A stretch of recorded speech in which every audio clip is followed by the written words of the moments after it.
ఈ వీడియో చూసే ముందు సబ్స్క్రైబ్ ఇంకా లైక్ చేయండి. బిగ్ బాస్ సీజన్ 9 చివరి దశకు చేరుకుంది.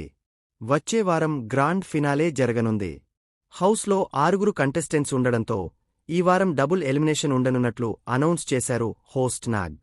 దీంతో శనివారం సుమన్ శెట్టి ఎలిమినేటర్ అయ్యాడు. అయితే ఈసారి హౌస్లో ఎలాంటి నెగటివిటీ లేకుండా, ఎవరితో ఒక మాట పడకుండా దాదాపు 14 వారాలు హౌస్లో ఉన్నాడు సుమన్ శెట్టి.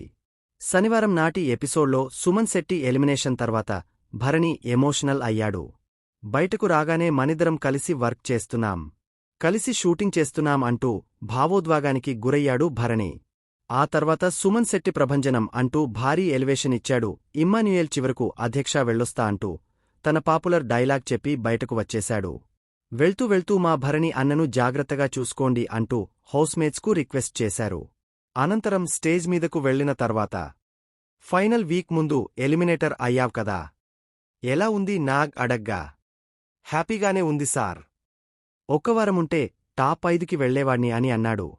ఆ తర్వాత సుమన్ శెట్టి ప్రభంజనం జర్నీ వీడియో చూద్దామంటూ ఎలివేషన్ ఇచ్చారు నాగ్. ఆ తర్వాత హౌస్లోకి రావడం నుంచి చివరి వారం వరకు సుమన్ శెట్టి ఆట తీరు ప్రవర్తన ఎమోషన్స్ చూపించారు. అనంతరం నాగ్ సైతం సుమన్ శెట్టి బ్యూటిఫుల్ జర్నీ అంటూ ప్రశంసించారు.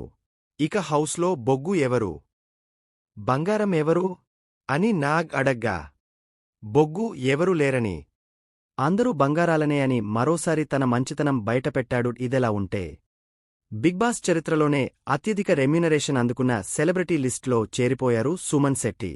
ఆయనకు రోజుకు రూ. 45,000 రెమ్యూనరేషన్, అంటే 14 వారాలకుగాను 44 లక్షలు అందుకున్నట్లు సమాచారం.